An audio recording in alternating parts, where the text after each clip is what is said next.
সময়টা তখন রাত 1টা 13। আমি আমার রুমের বেলকনিতে বসে মোবাইল দেখছিলাম। পরিবেশটা বেশ নিস্তব্ধ, কিন্তু আচমকাই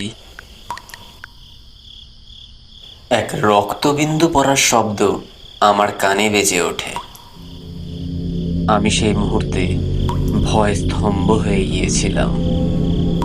আমার শরীর ভারী হয়ে আসছিল। বুঝতে পারছিলাম না শব্দটির উৎপত্তি স্থল কোথায়। আমি দেখতে শুরু করি এইদিক ওইদিকে।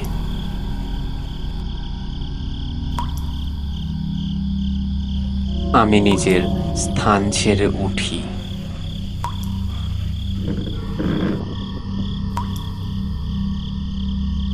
এগোতে শুরু করি শব্দটির উদ্দেশ্যে।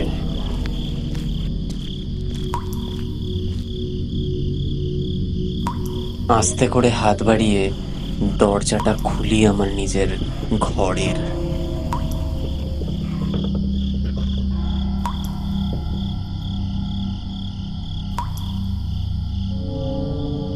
আমি বেরিয়ে আসি আমার ঘর থেকে।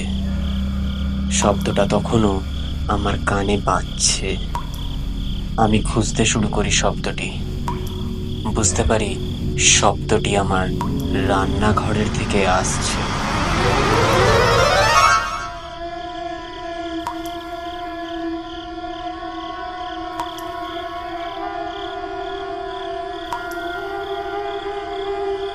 আমি দেখি সেই রাতে আমার রান্নাঘরের কলের জলের ফোঁটার শব্দ ওরূপ ভয়াবহভাবে আমার কানে বাজছিল।